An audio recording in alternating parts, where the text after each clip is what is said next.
님께서 이야기해 주실 거는요, 바로 악마를 받아들였던 사람들에 관련된 이야기입니다. 바로 종교학자 삼촌분의 이야기고, 또 이 삼촌이 겪으신 일들이 어마무시하게 많다는 거 여러분들도 잘 알고 계실 거예요. 근데 악마를 대부분 기피하지만 악마를 받아들인 사람들이 또 있다고 합니다.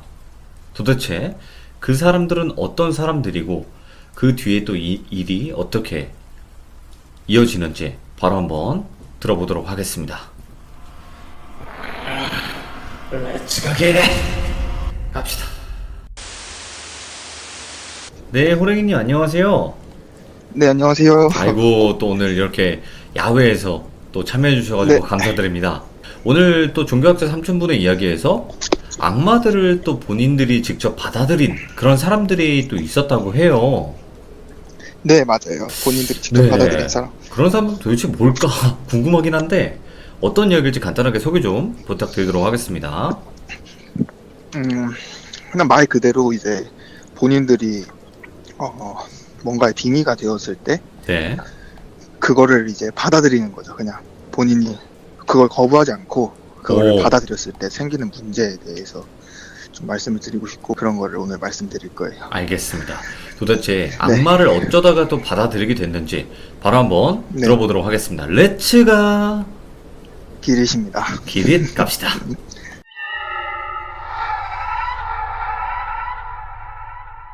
오늘 이제 해드릴 이야기는 2년 전의 이야기고 이것도 한국에서 일어난 이야기거든요. 네네네. 두 가지를 해드릴 건데 이제 첫 번째 이야기는 한국에서 일어난 이야기예요. 이게 예. 당시에 이제 고등학교 2학년 여자애한테 일어났던 일이고 저희 삼촌 같은 경우는 한국에 오시면은 사실 일을 잘 안 하세요. 왜냐하면 쉬러 오시는 거이기도 하고 네네네. 그다음에 한국에 계시는 그런 신부님들을 별로 안 좋아하세요. 본인이 원래 알고 계시던 분들 아니면은 네. 딱히 이렇게 믿진 않으시는 분이거든요. 근데 이제 아무튼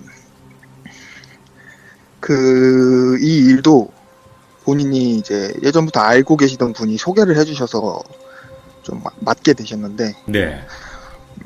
제가 얼마 전에 그 드라마를 하나 봤거든요. 넷플릭스에서. 네네. 요즘에 되게 핫한 드라마예요. 그 인간 수업이라는 드라마가 있는데 거기에 이제 나오는 그걸 보고 제가 이 이야기가 기억이 났어요. 오, 예. 거기에 이제 민이라는 캐릭터가 나오는데 되게 뭐랄까 애정결핍에 되게 깊은 애정결핍을 갖고 있는 캐릭터거든요. 그 캐릭터가. 네, 근데 네. 그 캐릭터를 보면서 이 일이 생각이 나더라고요.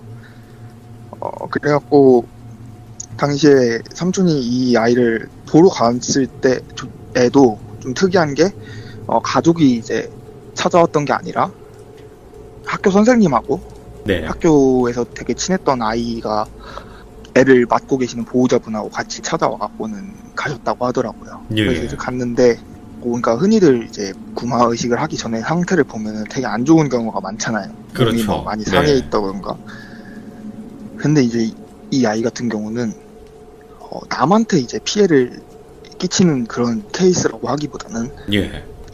본인이 본인을 더 갉아먹는 그런 케이스였대요. 왜냐면은 일단 이 애의 배경 자체도 부모님이 어렸을 적에 사고로 돌아가셔서 외할머니, 외할아버지가 키우시다가 외할머니, 예. 외할아버지가 돌아가시니까 이제 아버지 쪽 친할머니, 친할아버지가 키우시고 그러다가 또 그분들이 이제 상황이 안 돼갖고는 다시 외가 쪽 그 친척들 손에서 자랐는데 네네.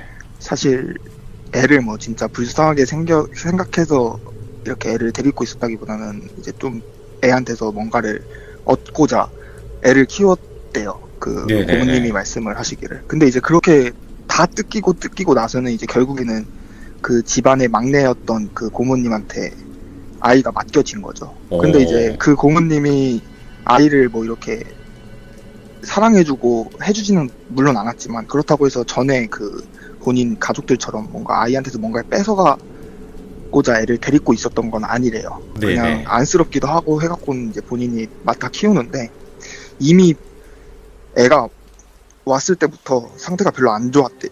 좀 네네. 정신과적으로 문제가 좀 있었는데 뭐 정신과를 데려가도 애가 진료를 받으려는 의지도 없고 해갖고는 그냥 치료를 포기를 했다고 하더라고요. 본인 의지로. 예, 예. 그러니까 이제 할 수 있는 게 없는 상태였는데 학교에서 애가 좀 이상하기도 했고, 결국 결론적으로는 이 아이가 본인을 구렁텅이에 밀어넣었대요. 그게 뭐냐면 예. 본인이 이제 좀 안 좋은 일을 했대요. 그 몸을 이렇게 함부로 하는 일을 했는데 고등학교 2학년짜리가 아, 본인이 극단적인 그거를 선택을 하려고요? 아니요 몸을 함부로 하는 일. 아, 그러니까 그 사람들에게. 네, 그러니까 그 일을 자기가 얘기를 한 거예요. 네네네. 학교 다니는 애한테. 근데 이제 그게 퍼지잖아요. 그렇죠. 학교에 소문이 퍼지잖아요. 그러니까 그런 일이 생겨갖고는 애가 자기를 완전 그냥 자기가 자신을 구렁텅이로 밀어 넣은 거예요.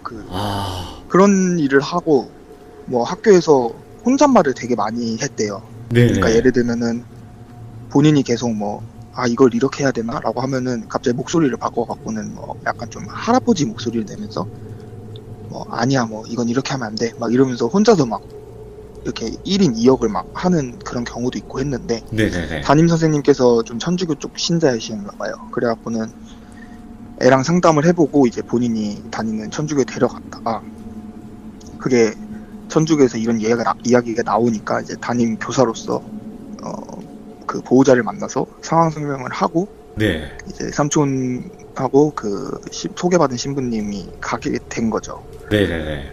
그래서 이제 갔는데 애가 뭐 본인 의지도 있더래요. 그러니까 본인 의지로 얘기를 하더래요. 예. 이런저런 이야기도 하고 뭐.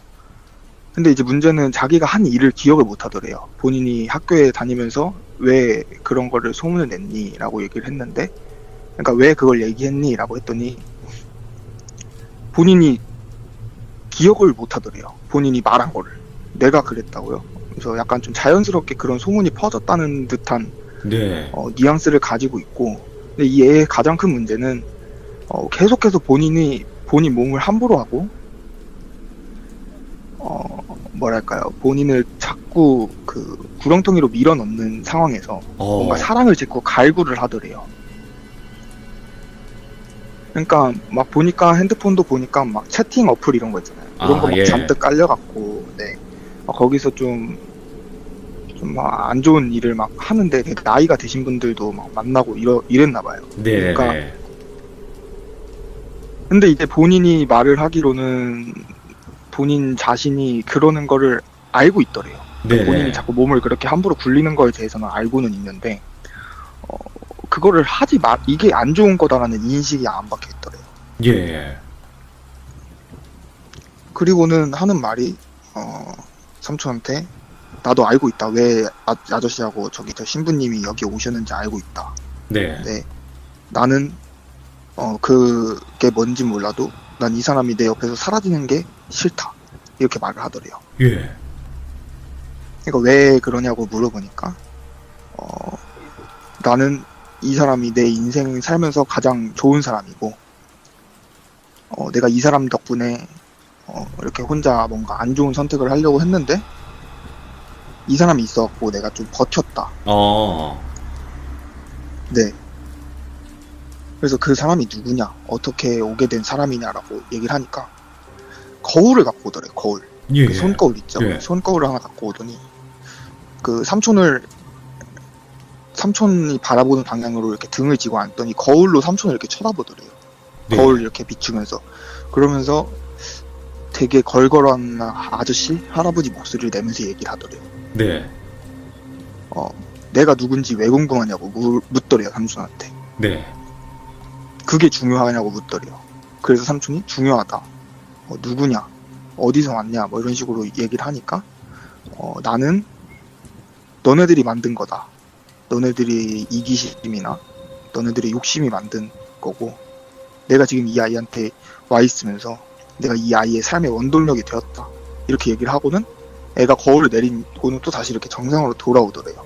예. 그러면서 그 애가 얘기를 하기를 내가 이 사람이랑 어울리면서 남한테 피해 준 게 없지 않느냐.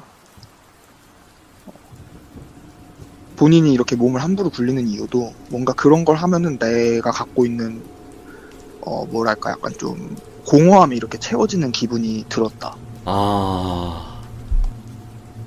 네, 약간 이런 식으로 얘기를 하더라고요. 예, 예. 얘기를 했대요. 그러니까 뭔가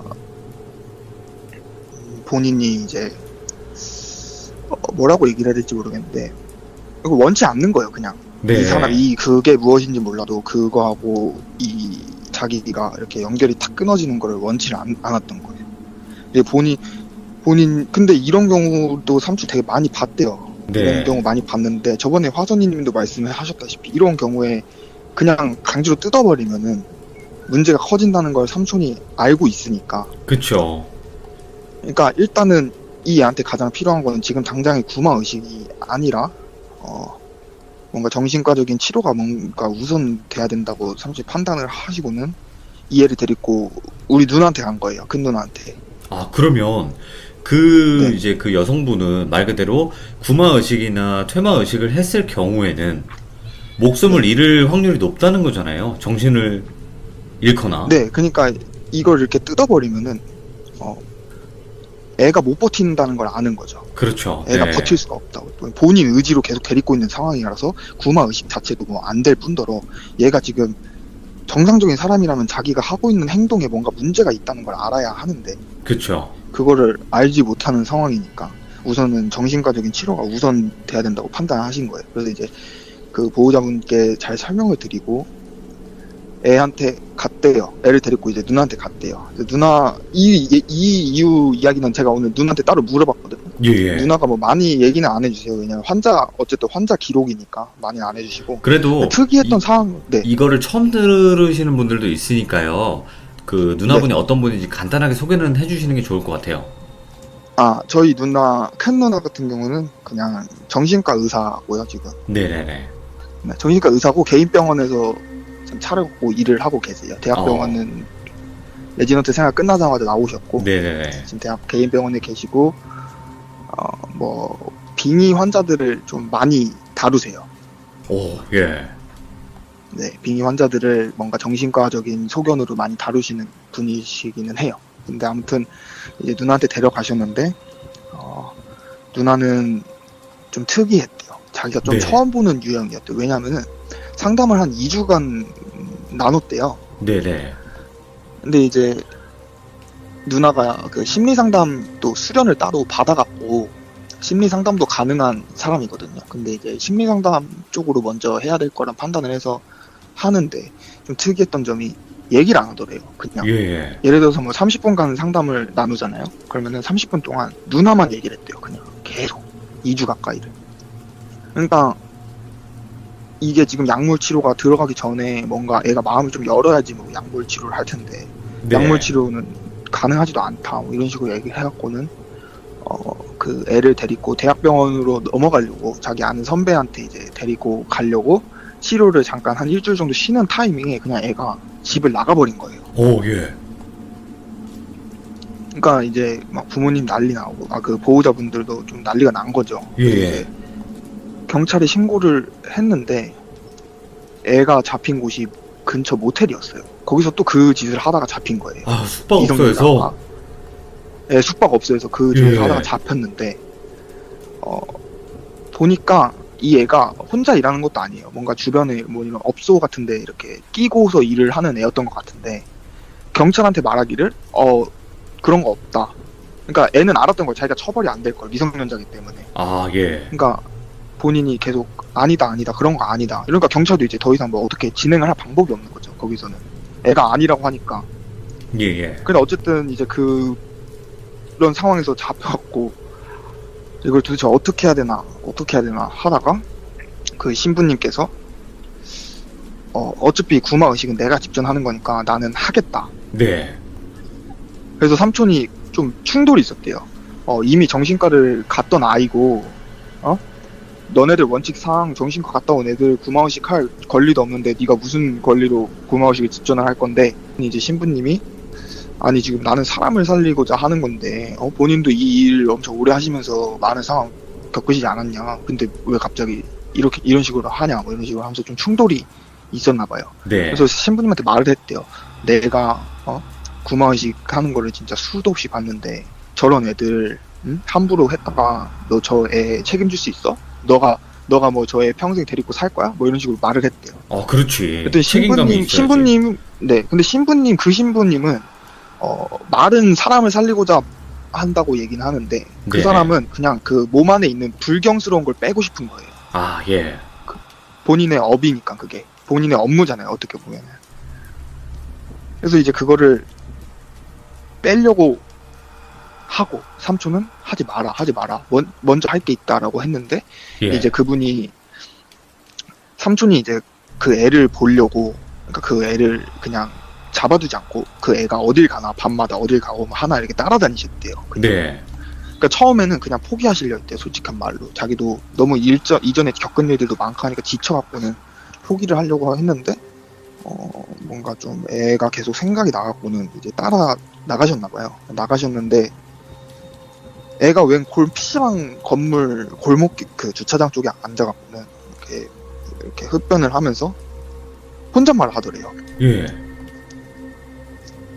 혼잣말 하는데 되게 웃긴 게 이렇게 앉아 있다가 본인이 나는 이래 해서 저 사람들이 싫어 이렇게 얘기를 하면은 갑자기 일어나서는 그 애가 앉아있던 방향 반대편으로 가서는 막 할아버지 목소리 내면서 얘기를 하더래요. 막 만약에 너가 힘들면 내가 나갈 거야. 아닌데 만약에 너가 원하지 않는다면은 내가 저것들 다 쫓아내줄게 막 이러면서 막 이렇게 혼잣말을 하더래요. 계속. 예.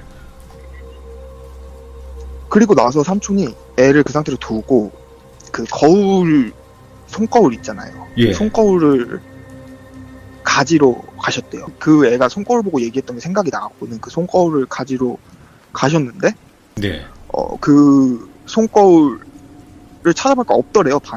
애 방에 없어갖고는 막 장롱도 열어보고 뭐 이것저것 뭐 이렇게 다 뒤져보는데 그 뭐랄까요 그 애 장롱 그 막 구석에 뭐 이렇게 공간이 있었나봐요. 근데 네. 거기를 열어보니까 그게 아직도 삼촌이 뭔지는 모르는데 어떤 양밥 같은 걸 발견을 했나봐요. 거기서. 그러니까 양밥이 아니라 네. 양밥 같은 거. 그러니까 좀 근데 처음 보는 유형이었대요. 그것도 그냥 예. 인형으로 돼 있었는데 뭐 인형 뭐 이렇게 안에 뭐 이것저것 뭐 들어가 있었나봐요. 그게 네. 뭔지는 자세하게 말씀 안 해주셨는데 그런 걸 이제 이렇게 발견을 하신 거죠. 그리고 네. 나서 그 근처에 있는 손거울을 발견을 하셨는데 이제 그 손거울을 삼촌이 가지고 가셨나봐요. 네네. 그때 제 기억에는 삼촌이 되게 막 아침만 일어나면 안색이 안 좋으셨거든요. 네. 그래갖고 이제 그 당시 몰랐는데 알고 보니까 그 손거울을 가지고 오신 뒤부터 계속 악몽을 꾸시고 가위를 눌리는데 되게 늙은 할아버지 한 분이 예. 정정하게 걸어오셔갖고는 삼촌 배에다가 발을 올리고는 내 거울 가져오라고 눈이 시뻘개져서는 계속 그렇게 얘기를 하더래요. 그냥 반복적으로 네. 계속 그렇게 얘기를 하더래요. 이게 뭔진 몰라도 거울이랑 연관이 있는 거구나. 이 네. 거울하고는 뭔가 연관이 있구나 라고 이제 좀 뭔가 실마리를 찾아서 하나하나 풀어가려는 찰나에 일이 터졌어요. 예. 그 신부님이 애 방에다가 CCTV 같은 걸 설치해 놓고서 그 애 침대 밑에 성물이나 이런 것들을 잔뜩 깔아놓고 자기 나름대로 이제 그 판단을 해갖고는 그냥 구마의식을 해버린 거예요. 삼촌한테 말 안 하고 독단적으로 행동을 하신 거예요. 그 신부님께서. 그러니까 삼촌은 이제 본인이 뭔가 풀어가려는 찰나에 일이 터져버렸으니까 이제 막 난리가 나서는 가셨대요. 그 네네. 집에 가셨는데 이미 하고 있더래요. 그 구마의식을. 예. 근데 들어가서 느꼈던 게 애가 가만히 있더래요. 근데 딱 삼촌을 보더니 삼촌을 웃더래요. 웃으면서 삼촌한테 말하기를 니하고 나를 죽이고 있다. 이런 식으로 말을 하더래요. 네네. 그러면서 그래 그러면 어디 한번 해봐. 그렇게 말을 하고는 구마의식을 삼촌이 막 멈추라고 했는데 그분이 가만히 있으라고. 이미 예. 그 주교님한테 허락 받고 왔다. 당신이 뭔데 막냐? 당신이 뭐 주교보다 위에 있는 사람이냐? 막 이런 식으로 화를 내면서는 가만히 있으라고 말해요. 가만히 있으라고. 그치. 만약에 예. 내가 이거 구마의식을 하고 만약에 안 되면은 그때 당신이 원하는 대로 하겠다. 근데 네. 지금은 아니다. 지금은 순서가 아니다. 그럼 어떡해요? 뭐 주교한테 뭐 허락도 받고 뭐 다 했다는데. 그러니까 네. 그냥 가만히 계셨대요.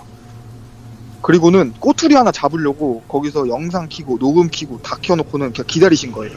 예. 기다리시면서 하는 걸 보는데 좀 특이한 게 반응을 안 하더래요, 그냥.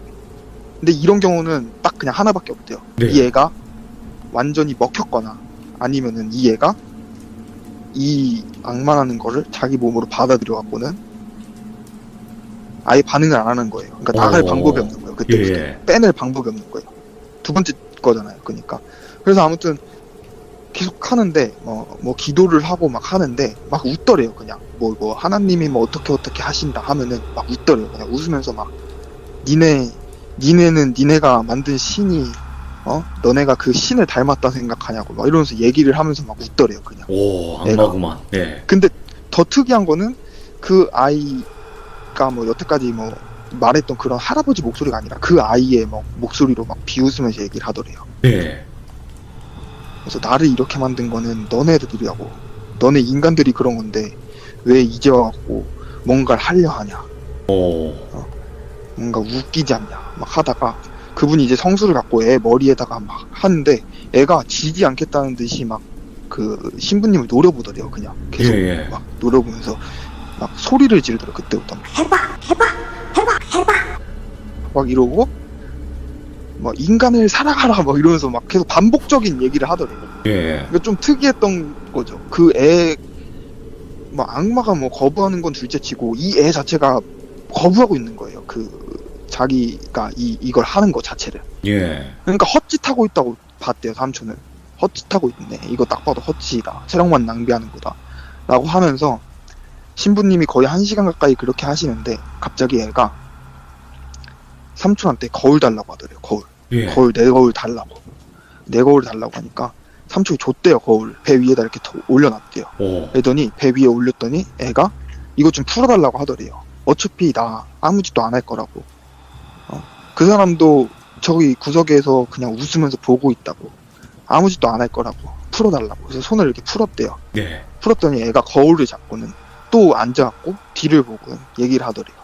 근데 삼촌이 이때 이 신부님도 이 얘기를 듣고 구마식 안 했대요. 그냥. 와, 그냥 삼촌 의견에 따르겠다고 얘기했나 보네요. 그 사건 때문에. 아니요, 삼촌의 의견에 따르기보다는 이 아이가 얘기를 했는데 그 말이 되게 충격적이었대요. 예. 뭔 말이냐면은 그 또 할아버지 목소리 흉내내면서 얘기를 하더래요. 너네가 원하면은 내가 나가겠다.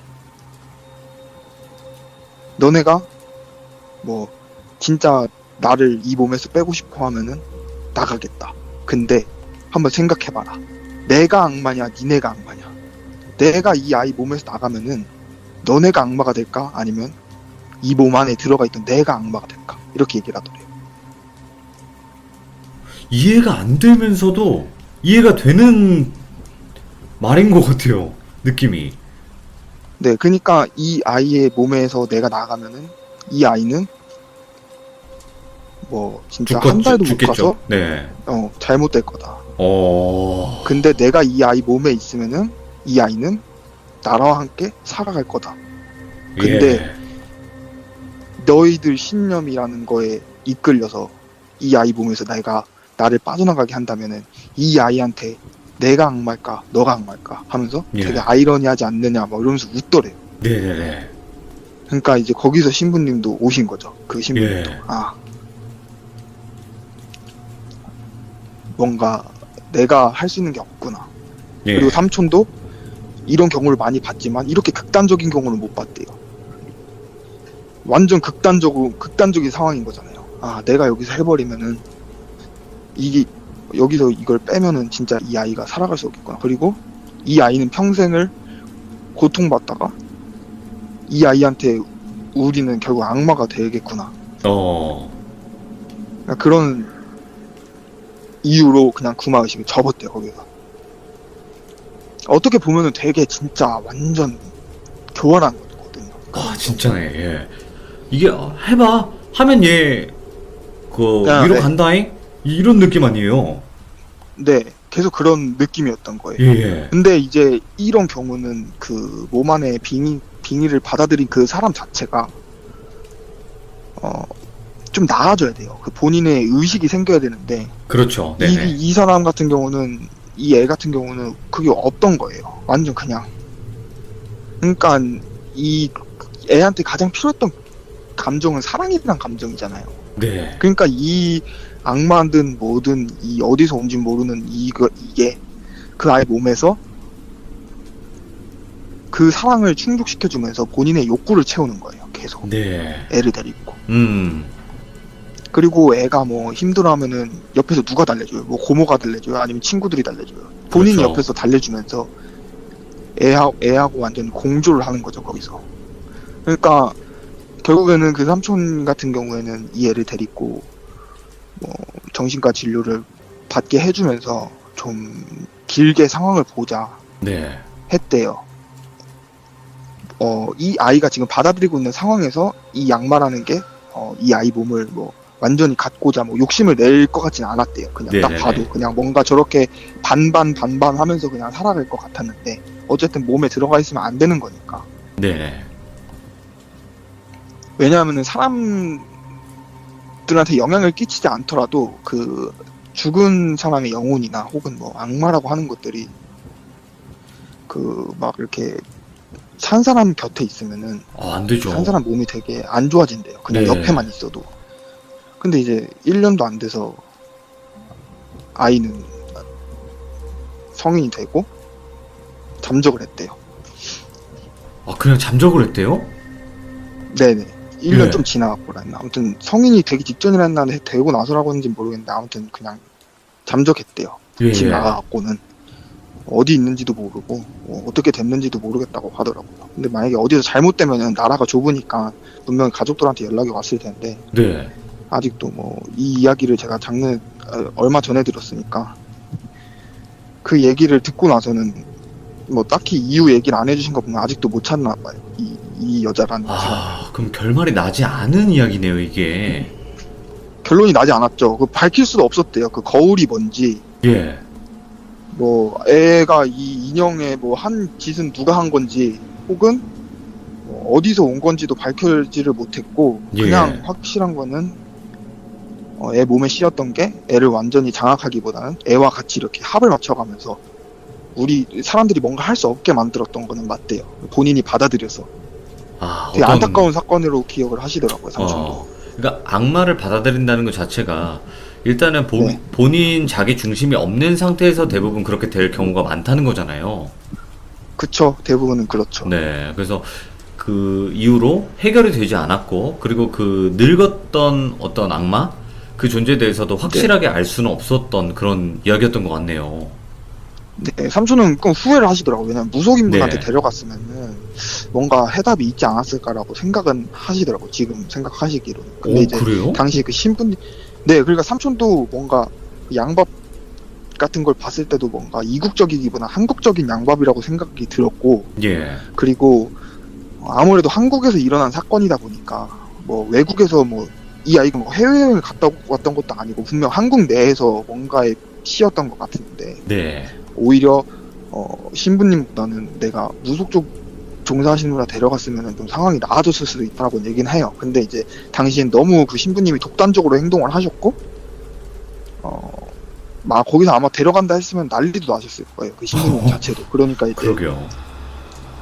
못 데려가신 거죠. 그 네. 아이. 그래서 조금은 후회를 하시더라고요. 이 얘기를 하시면서 만약에 그랬으면 좀 나아지지 않았을까라고 얘기는 하시는데 네네. 어떤 사람의 그 감정의 그 중심을 잘 잡는 게 가장 중요한 것 같아요. 맞아요. 본인이 네. 겪지 말아야 될 일을 안 겪으려면. 네, 지금 이야기 항상 나온 거는요, 대부분 자기 중심이 없었고, 그리고 상처가 많으신 네. 분들이 대부분 이런 현상들을 많이 겪었다라는 내용들이 너무나 많았기 때문에 그랬던 것 같아요. 그리고 호랭이님께서 다음 또 이런 또 비슷한 사건이 있다고 하시는데 맞나요? 네, 다음 이야기도 있어요. 이거는 네, 좀 짧은데 빨리 가볼게요. 네네네. 빨리 가볼게요.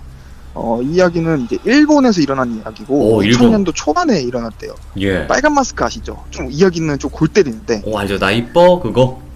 네. 예. 빨간 마스크 한창 일본에서 재유행을 할 당시에 있었던 일인데 이거는 이제 네. 그 어린아이, 초등학교 우리나라로 따지면 한 초등학교 5, 6학년 되는 아이가 그 당시에 이제 그 어떤 일본에 있는 그 빨간 마스크 괴담 때문에 좀 그 얘기만 들었는데 애가 트라우마가 생긴 거예요. 그 예. 빨간 마스크에 대한 그 공포감이 되게 쩔어 있었나 봐요. 네. 근데 이제 그 애가 뭔 짓을 하냐면은 그 빨간 마스크한테 맨날 기도를 했대요. 예. 그러니까 진짜 빨간 마스크한테 기도를 한 게 아니라 본인이 그 어린 아이니까 막 상상력이 풍부할 거 아니에요. 그렇죠. 그러니까 그 애 딴에서는 본인이 이 빨간 마스크라는 존재한테 살려달라고 기도를 하면 나한테는 안 나타날 거야. 약간 이런 마음으로 기도를 하는데 이 기도만 하면 상관이 없는데 얘가 그 근처에 있는 신사 있죠. 신사. 일본 아, 신사. 예. 거기 가서 기도를 하는데 애가 뭐 목소리를 들었대요. 거기서 밥을 달라는 뭐 이런 얘기를 들었대요. 산 안에다가 밥을 놔달라. 예. 그러니까 애가 그때부터는 진짜 빨간 마스크란 그 분이 뭐 내 기도를 들어주셨구나. 나는 뭐 안전하다. 막 이러면서 그 애가 일주일에 한 3-4번을 밤에 산에 올라오고는 그 산 구석탱이 뭐 이런 아무데다가 그 밥 같은 거 있잖아요. 밥하고 뭐 예. 이런 거를 놓고 내려온 거예요. 거기서부터. 예. 그게 문제가 된 건데 이제 뭐 그렇다고 해서 애한테 뭔가 뭐 잡귀신이 씌이거나 한 건 아니었는데 네. 가장 큰 문제는 그 아이의 두려움이 아이를 완전히 잡아삼킨 거예요. 아, 예. 나중에는 그 애가 막 기도를 하는 것도 모자라서 막 환청이 들렸나 봐요. 뭐 아이를 해해라. 뭐 지나가던 뭐 아이를 해해라 하는 그 초등학교짜리가 그 뭐 돌멩이 같은 걸 주워서 막 아이를 해하고. 어이구. 그러니까 애한테 물어보니까 애는 뭐 목소리가 들려서 자기한테 하라고 시켰다. 근데 자기가 그거 안 하면 빨간 마스크가 잡아갈 것 같아서 했다. 약간 되게 순수한 발상이 한 건데 애 자체는 완전히 이제 두려움에 쩐 거죠. 그러니까 본인의 상상력이 너무 커다 보니까 쩔어갖고는 그런 짓을 했는데 문제는 그 두려움이 예전에도 말씀드렸지만은 실체화가 된 거예요. 감정이 실체화가 된 거예요. 네. 사념이라고 하나요? 근데 이제 본인이 만들어낸 허상이잖아요. 그 목소리나 그렇죠. 그 네. 본인 눈에 보였대요. 그 빨간색 마스크를 쓴 여자가 보였는데 그게 허상인데도 불구하고 그 애는 그게 진짜로 믿은 거예요. 그러니까 이제 막 불쑥불쑥 그런 뭐 환상이 나타나면은 무릎 꿇고 기도를 하고 그러니까 계속 그런 믿음을 계속 그 허상한테 실어준 거예요. 계속. 네네. 그러다 보니까 이제 그 두려움이 만들어낸 그런 사념, 허상 이런 것들이 본인의 잡아삼키고는 애가 진짜 빙의된 환자처럼 진짜 행동을 하기 시작한 거죠. 집에서 난동을 부리는 예, 거예요. 예. 그러다 보니까 이제 삼촌하고 뭐 일본에 계신 어떤 뭐 법사님, 그러니까 그 딴 분하고 이렇게 가서 보셨는데 이 아이도 결론적으로 말하면은 치료가 불가능했어요. 이 아이 같은 경우는 극도로 두려움에 쩔어갖고는 애가 만약에 이 빨간 마스크란 존재가 지금 내 눈에 안 보이면은 자기한테 뭔가 해를 끼칠 것 같다는 그런 순수한 마음이 만들어낸 두려움이기 때문에 네. 애가 놓칠 못하는 거예요. 그 본인 눈에 보이는 그 허상 자체를. 그래서 이 아이도 뭐 치료가 안 됐는데 다행히 이 아이는 이제 어리잖아요. 어리다 보니까 지속적으로 계속 정신과 치료를 했대요. 네. 계속 하니까 이제 애 자체도 조금씩 나이가 들면서 그때 내가 뭔가 좀 어려갖고는 뭐 그런 공포감을 쩔어서 그런 거구나 인지를 계속 시키다 보니까 그렇게 인지가 돼서는 결국은 자기 자신이 딱히 뭐 그런 의식을 안 해도 나아지게 할 수 있었다고 하더라고요. 이게 근데 어렸을 적에 막 트라우마가 있으신 분들은 왜 저런 걸로 저런 트라우마가 생기지라고 싶은 것들도 커서도 그 트라우마가 안 떠나는 분들이 많아요. 그러니까 이게 어렸을 적에 만약에 말도 안 되는 거, 뭐 고양이가 자기를 물었는데 솔직히 고양이가 인간을 해할 수 있다고 생각하는 건 정상이 아니잖아요. 그 조그만 생물이잖아요. 그거 뭐 그렇죠. 호랑이도 아니고. 네, 근데 이제 그 어렸을 때 공격을 당해서 크게 뭐 상처를 입었던 사람들은 커서도 고양이를 무서워해요. 맞아요. 그 저 조그만한 고양이가 자기를 어떻게 할 수 없는가 아는데도. 그러니까 이 트라우마나 뭐 어렸을 적에 갖고 있던 그런 부분들이 좀 크다고 하더라고요. 그 어린이들이 되게 빙의 환자도 은근히 많대요. 왜냐면은 예. 순수하니까 애들이 모르잖아요, 뭐를. 그러니까 이런 경우도 있다고 하더라고요. 이런 진짜 뭐 빨간 마스크랑 되게 말도 안 되는 괴담 때문에 생긴 일이긴 한데, 그러니까 이 아이한테도 나중에 보니까 잡기도 되게 많이 꼬였대요. 예. 그러니까 그 두려움이 만들어낸 허상 자체가 대장 귀신 역할을 하면서 주변에 있는 잡기들을 끌어모은 거예요. 그런 것 같아요. 얘기 들어보니까. 네, 그리고 막 본인들 악마 씌고 막 그러는 사람들 있잖아요. 그 악마 씌면은 주변에 있는 잡기들이 막 다 온대요. 그 악마한테. 예. 그래갖고는 약간 악마가 그 잡기들을 끌어모으는 이유가 본인의 그 힘을 어떻게 증폭시키는 그런 촉매제로 사용한다고 하더라고요. 그냥 일반 그런 것 같아요. 인간들. 네. 아무튼 이제 오늘 이야기는 딱 여기까지인데 네. 되게 저는 이 얘기가 좀 무서워요. 왜냐면 되게 현실 공포거든요. 사람들 살면서 누구나 한 번쯤 안 좋은 일 겪고 상처가 되는 일을 겪잖아요. 그럼요. 그거를 잘 극복을 못하면은 진짜 이런 일도 생길 수 있고 뭐 진짜 뭐 빙의가 걸리는 게 아니더라도 이 정신적인 문제가 되게 큰 것 같아요. 그럼요. 사람들한테. 이게 정말 무시할 수 없어요.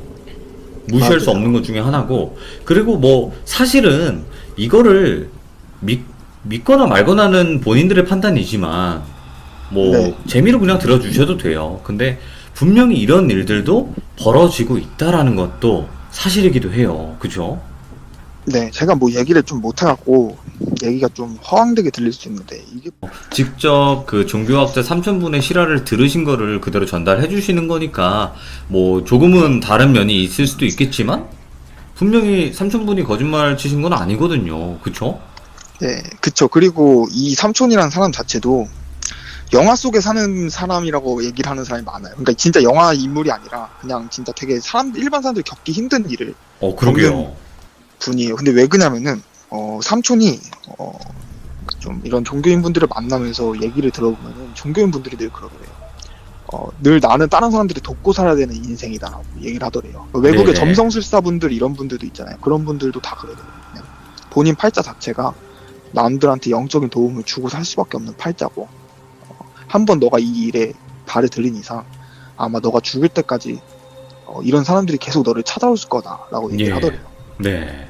그래서 그럴 것 이런 일을 같아요. 겪고 그리고 웃긴 게 삼촌은 이런 일을 안 하시면은 본인한테 안 좋은 일이 생긴대요. 네네.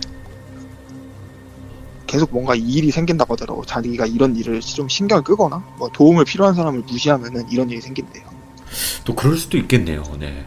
자, 오늘 호랭이님께서 악마를 받아들이게 되는 또 어쩔 수 없이 그렇게 살아가는 또 사람들에 관련된 이야기를 또 해주셔가지고 오늘 또 이렇게 늦은 밤 참여해주셔가지고 너무 감사드리고 고맙습니다. 호랭이님. 네, 네, 감사합니다. 고맙습니다. 네. 근데 여러분들, 이 악마라는 존재, 아니면 뭐 귀신이라는 존재가 모든 사람들에게 해를 끼치거나 영향을 주진 않을 거예요. 근데 저는 중요한 거는, 예를 들어서 내가 내 중심도 없고 약한 사람이라면 귀신이 한 명이 들어갔어. 근데 그 귀신이 다른 귀신들을 불러 모은다는 거죠. 그게 무서운 점이에요, 사실은. 여러분들 뭐 믿거나 말거나지만 귀신들은 한 명만 들어가 있지 않아요. 계속 끌어들인단 말이에요. 그러다 보면 한 명만 들어가 있다가 갑자기 50명이 돼 있을 수도 있고 그런 현상들이 발생하는 이유가 아마도 그런 게 아닐까. 이야기 나온 것처럼 자신의 힘을 좀 더 키우기 위함이 아닐까 생각이 또 들어요. 방금 이야기는 악마를 어쩔 수 없이 받아들이게 되는 그런 사람들에 관련된 공포 실화 이야기였습니다. 감사합니다. 네, 선산에서 어릴 적에 놀다가 또 겪었던 실제 이야기가 있다고 하십니다. 근데 거기서 도대체 어떤 귀신을 목격을 했을지 또 어떤 일이 있었을지 같이 한번 들어보도록 하겠습니다. Let's go get it. 웅어비님 안녕하세요. 예, 안녕하세요. 네, 아, 오랜만에 뵙습니다. 네. 자, 오늘 웅아비님께서 해주실 이야기가 선산에 관련된 이야기라고 하셨어요. 맞나요? 네, 지금은 좋은 곳으로 가실 외할아버지 선산이거든요. 친할아버지 쪽이 아, 아니고, 네네네. 예. 이 이야기는 조금 가족에 얽힌 일이라서 간간히 네. 가족들이 어쩔 수 없이 나오기 때문에 조금 걸렀었는데, 네네네. 수위를 약간 조절을 해서 이야기를 드려볼게요, 제가. 알겠습니다. 자, 그러면 네. 오늘 웅아비님께서 선산에서 실제로 겪었던 실화 이야기 들려주시면 좋겠습니다. 자, 렛츠가. 길이십니다. 네, 해피 버스데이 투 유. 감사합니다.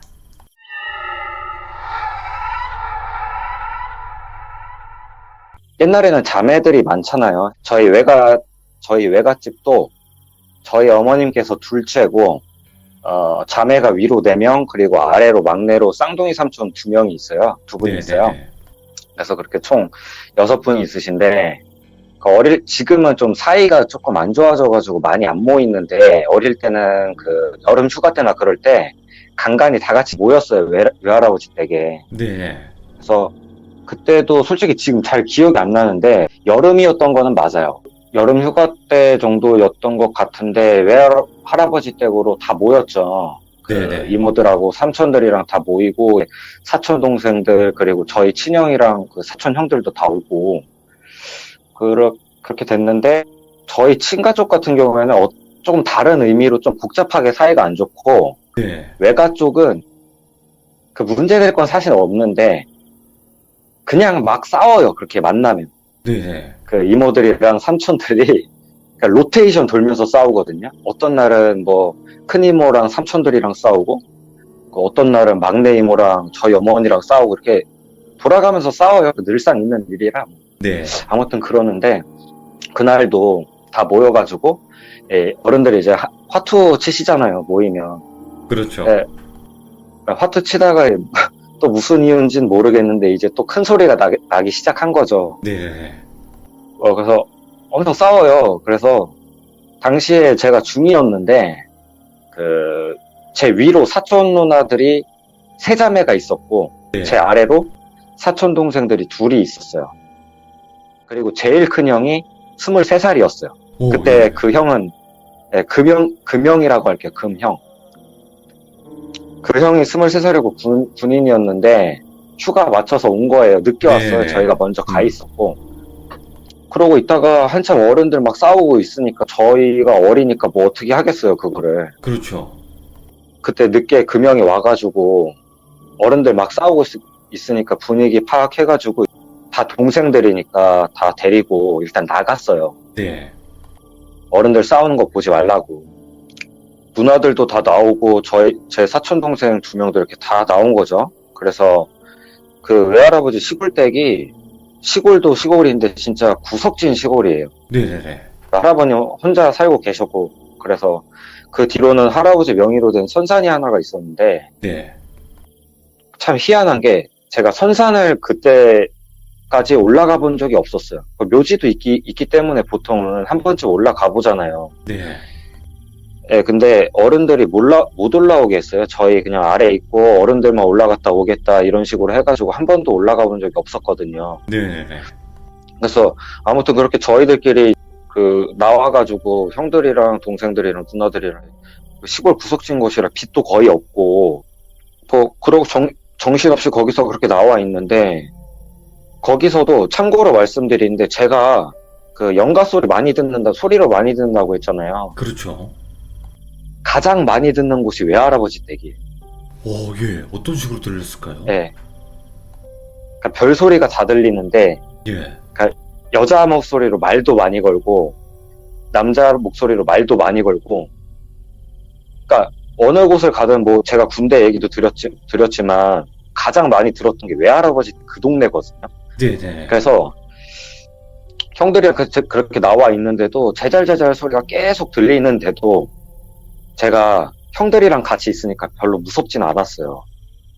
그러고 있다가 우리끼리 있으니까 누가 먼저 말했는지는 모르겠지만 우리 선산에 한번 올라가 보자 이 말이 나온 거예요. 저희끼리. 예. 그래서 누가 말할 것도 없이 누가 말했는지 모르겠는데 한번 올라가 보자고 하니까, 나이도 어리고 하니까 한번 뭐 담력 테스트라든지 막 그런 호기가 발동이 됐나 보죠, 누군가가. 예. 근데 저는 꺼려지는데 사촌 누나들이 이렇게 막 그런 것도 좋아하잖아요. 막 오빠들 있고 하니까 막 호들갑 떨면서 네. 신나가지고 그냥 올라가자 막 이러니까. 그래서 올라가게 됐어요. 근데 저도 뭐 형들 있으니 별일 있겠거니 하고, 그래서 아니란 생각을 한 거죠. 별일 없겠지 하고. 네. 선산이 이렇게 올라가다 보면 거기가 2갈래길이 있어요. 올라가다 보면. 네. 그래서 왼쪽 중턱에 귀퉁이에 묘지가 있어요. 오. 또 막상 올라가는데 묘지 보이니까 무서우니까 반대쪽으로 갔어요. 그래서 예. 올라가다가 사촌 누나들 괜히 무서우니까 저한테 그렇게 시비를 많이 걸어요. 이렇게 장난치는 거죠. 어릴 때니까. 그래서 그도 그렇게 제가 사촌 누나들 엄청 많이 괴롭혔거든요. 네네. 막 애정 표현인데, 그러니까 좋아하니까, 친하니까 애정 표현을 한 건데, 좀 심하게 많이 놀렸어요. 네. 그때도 무서우니까 막 누나들이 막 시비 걸고 하니까 놀렸죠. 저도 같이. 그럼 좀 무서운 게 덜하니까. 그래서 그렇게 올라가다가 투닥투닥 되면서 올라가는데 어느 순간에 그 오른쪽 길을 탔다고 그랬잖아요. 왼쪽 길은 묘지 있다고 그래가지고. 네네네. 그래서 산을 올라가다 보면 어느 지점인지는 제가 당연히 기억을 못하죠. 숲속 어딘가예요. 그래서 딱 지나가는데 징징대는 거예요. 또 아시죠? 예, 귀신이 있을 네. 때 그 증상. 네. 그래서 머리가 갑자기 너무 어지러운 거예요. 예. 징징대면서. 그래서 진짜 좀 심각한데 이거는 정신이 끊겼어요. 오, 예.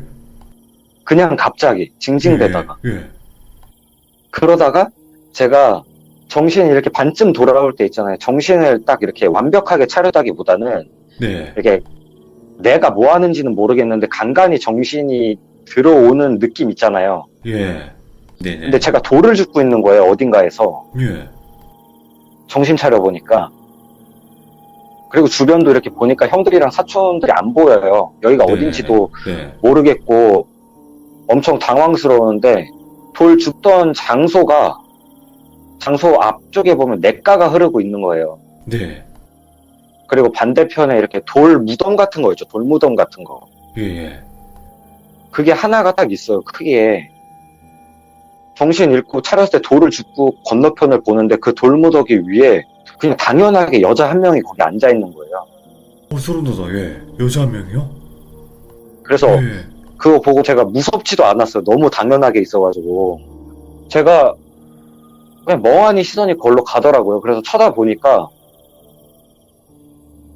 있다가 이게 또 머리가 팽그르팽그르 돌아가는 거예요. 쳐다보고 있다 보니까. 그러다 보니까 제가 머리로 생각을 한 게 나는 왜 여기 있고 저 여자는 누구지 이 생각이 들더니 여러 가지 생각을 해보니까 저건 사람이 아니구나. 그렇게 느끼고 점점 그렇게 느껴지니까 처음에는 그냥 당연한 듯이 있어가지고 무섭지 않다가 공포가 갑자기 오는 거예요. 갑자기. 예, 예. 근데 몸이 또 안 움직여요. 이건 또 되게 생소한 느낌인데 평소 때랑은 되게 다른 느낌이었어요. 그땐 완벽하게 안 움직이는 것까지는 제가 그런 느낌은 든 적이 없는데 자석에 끌리는 느낌 있잖아요. 뭔가 이끌린 듯한 그런 느낌. 예. 그냥 가야 될 것 같고 그쪽으로 가야 될 것 같은 그런 느낌들. 그래서 몸이 이게 냇가 쪽으로 제가 움직이더라고요. 네네.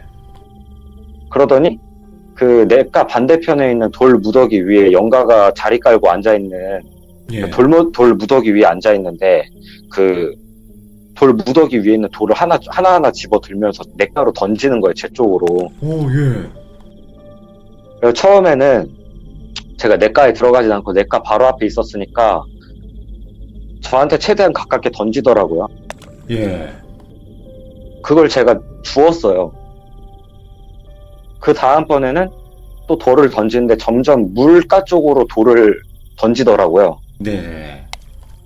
돌로 유도를 하는 거죠. 계속 물가 안쪽으로. 네. 계속 돌을 던지는데 제가 그냥 안 가려고 해도 계속 가고 있는 형상이더라고요. 이게. 오, 예. 예.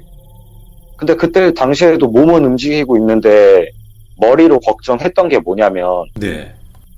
점점 제가 물로 가고 있는데 물이 깊으면 이거 진짜 죽겠거나 죽을 수도 있겠다 이 생각이 들더라고요. 그럼요. 예. 그래서 근데도 돌은 계속 제가 줍고 있어요. 그 돌을 줍다 보니까 다행히 물은 안 깊어요. 한 명치 정도? 네네네. 그 정도였던 걸로 기억이 나는데 그래서 영가 바로 앞쪽까지 제가 와 있는 거예요. 그러니까 정말 제가 본 영가 중에서 제가 그렇게 명확히 보진 않는 편인데 예. 진짜 인생에서 베스트로 가장 정확하게 명확히 본 영가거든요, 이게. 와, 그래서 예. 바로 앞에 있으니까 너무 명확해 보이니까 이게 산 사람인지 귀신인지 구분이 안 가더라고요. 그러고 한참 있다가 저한테 말을 걸어요. 말을 거는데 조그만 게 야물딱지네 이러는 거예요, 저한테. 조그만 게 야물딱지네? 막 이러면서. 그러면서 킥킥 이러면서 웃더니 예. 저한테 또 하는 말이 너 내가 여기 얼마나 오래 있었는지 알아? 이렇게 물어보더라고요. 네네. 저한테 참 심심했어 이러는 거예요, 저한테. 그러니까 되게 차분하게 말해요, 차분하게. 예. 그래서 그렇게 말을 듣다 보니까 머리가 또 뱅뱅 계속 돌고 있는데 네네. 버티고 있었어요. 네네. 네, 그러고 있는데 그 영가가 또 하는 말이 고집 봐라 이러는 거예요, 저한테. 오, 예. 똑같아 이러는 거예요, 저한테. 뭐랑 똑같다는지는 좀 모르겠는데. 예. 근데 진짜 제가 그때 무서웠던 게 뭐냐면, 지금도 무서운 게 뭐냐면, 냇가에 지금 몸이 담겨져 있는 상태인데, 정신도 똑같이 점점 잠겨가는 거예요. 더 무서운 거는, 제가 그때 포기했어요, 좀. 아, 그냥 놔버리자, 막 이런 느낌으로. 예, 솔직히 좀 포기했어요. 그냥 예. 놓자. 귀찮아. 놓자, 내가 왜 버텨? 막 이런 생각을 했어요. 예, 예. 왜 그랬는지 모르겠는데 그랬거든요, 그때는. 그래서 그러고 있는데 뒤에서 촥촥촥 이 소리가 들리는 거예요. 물 밟는 소리 있잖아요, 사람이 뛸 때. 오, 예. 예. 그러더니 누가 제 어깨를 확 잡아채는 거예요. 오. 제 어깨를 확 낚아채더니 야, 이러는 거예요. 예. 그러는 거예요. 그래서 어깨를 확 잡아채고, 그리고 그 욕하는 소리에 제가 정신이 번쩍 깼어요, 그때. 네네. 그리고 나서 올려다 보니까 금형인 거예요, 금형. 제일 큰 형. 오. 사실은 이 형에 대해서 제가 한 번도 언급드린 적이 없는데, 그러게요. 예, 이 형도 상당해요. 그래서 금형이 그때 당시에 자기도 물에 잠겨 있으니까, 물로 들어왔으니까, 물로 막 발길질하고 쌍욕하면서 돌 던지면서 막 난리를 피우는 거예요. 아, 예. 그 영가한테 막 입에 못 담을 욕 하면서 돌 던지고 막 침 뱉고 막 그랬어요. 예, 예. 그러더니 저를 데리고 나왔어요, 물가에서. 사촌 누나들은 안 보이고, 그 동생들도 안 보이고, 그 둘째 저희 친형, 네. 그리고 세 번째 형, 저를 이렇게 같이 데리고 내려왔어요. 네. 그 내려오니까 사촌 누나들은 미리 내려와 있었나 봐요. 제가 없어졌으니까 누나들 먼저 내려보내고 형들이 찾은 건가 봐요. 그래서 내려오니까 겁에 질려 있는 거예요, 누나들이. 예. 그리고 저를 바라보는 눈이 귀신 보는 눈빛이에요. 네. 그래서 그러면서 어른들이 무슨 일 있었냐 이렇게 물어봤는데, 그 제일 큰형 금형이 동생들한테 눈치 한번 싹 주면서 네. 어른들한테 아니다, 그냥 놀다가 넘어졌다, 웅압이 넘어졌다, 별일 아니다 이러고 대충 마무리 짓고 대충 잔 다음에 다음 날이 왔는데, 어쨌든 간에 어머니 귀에 들어갔어요. 네네. 그래서 할아버지한테 말을 한 거예요. 외할아버지한테 어머니가 이래저래 뭐 무슨 대화했는지 모르는데 엄청 싸웠어요, 그날. 예. 반나절은 싸웠어요, 할아버지랑 저희 어머님이랑. 그래서 뭐라 하고 막 싸우는데 어머니가 저한테 와서 별일 아니니까 신경 쓰지 마라, 아무 일도 아니다 이렇게 저 타일로 주시고 네. 막 그러는데, 형이 저한테 나중에 얘기해 줬어요. 할아버지가 그 국가 유공자세요. 예, 예. 유공자신데 그때 젊으실 나이에 저희 할머님과 결혼하시기 전에 그 젊을 때니까 연인이 있으셨나 봐요. 네. 전쟁터에 나갔다 오셨어요. 나갔다 오셨더니 그때 당시에 인연을 맺던 그 여자분이 그때는 약간 별로 좋은 상황이 아니었으니까 네. 돌아가셨다고 하더라고요. 그 인연이셨던 분이 가족이 없으셨대요. 네네. 그래서 선산이 있으니까 그 가족한테 말을 해가지고 할아버지가 좀 선산에 묻어주고 싶었던 거예요. 근데 가족들이 당연히 반대하죠. 네. 선산에다가 왜 묻냐, 그랬는데 할아버지가 몰래 하신 거예요, 그거를. 자신만 아는 장소에, 그 산에다가. 네. 제가 듣기로는 정확한 건 모르겠지만 할아버지가 묻어주신 분 같아요. 아, 그래서 예. 그래가지고 그 일이 있고 저는 그때 되게 정신이 없으니까 네. 그 얘기 듣고 별로 와닿지가 않았어요. 네네네. 그러려니 했죠 뭐. 그렇게 하고 있는데 거기 할아버지네서 하룻밤 더 자고 새벽쯤에 예. 밖에서 돌 던지는 소리가 또 나는 거예요. 오, 뭐지? 예. 그래서 제가 그 소리에 깼어요, 잠에서. 예, 예. 제가 잠에서 딱 깨가지고 제가 이렇게 일어나서 앉았겠죠. 앉았는데 아무도 일어나 있지 않은 거예요. 저만 일어나 있는 상태인 거예요. 네네네. 근데 그 돌소리가 너무 달콤하게 들리더라고요, 제가. 예. 그래서 그 돌소리를 따라갔어요, 제가. 안 되는데. 예. 그 돌소리를 따라가가지고 집을 나왔던 것 같아요. 그래서 밖으로 나왔던 것 같은데, 그때 제가 정확히 기억하는 거는 어저께 봤던 연가 있죠. 연가가 있는데, 그 여자가 딱 서 있는 거예요. 예, 예. 삼거리 가운데 집 앞에 서 있는데, 뒤에 그 연가들이 줄을 서 있어요. 그 여자 뒤에요? 네. 예. 제가 그거를 멍하니 정신없이 바라봤던 것 같아요. 얼마나 보고 있었는지도 모르겠는데, 그렇게 보고 있는데, 갑자기 눈앞이 어두워지는 거예요. 네네네. 깜깜해져요, 갑자기. 그래서 보니까 금형이 나와서 제 눈을 가려준 거예요. 와, 금형 뭐냐? 예. 그 뒤로 금형 얼굴을 딱 보자마자 기억이 또 끊겼어요. 예. 그리고 아침이었어. 그리고 아침이었는데, 예. 그거를 금형이 어른들한테 말을 한 거예요. 제가 봤던 걸 똑같이 본 것 같아요, 금형이. 네. 그래가지고 말을 하니까 할아버지가 그 얘기 듣고 선산 팔았어요. 이게 그 이야기예요. 그 일 있고 진짜 묘지 옮기고 선산 싹 다 팔았어요. 싹 팔아버리고 그 판 다음에 외할아버님이 3년을 알아 누우셨어요. 와, 예. 그리고 나시고 3년 알아 누우셨다가 바로 돌아가셨어요. 그 선산을 그리고? 판 리스크를 받으신 건가요? 네, 그런 것 같아요. 지금 생각해보면. 그러면 네.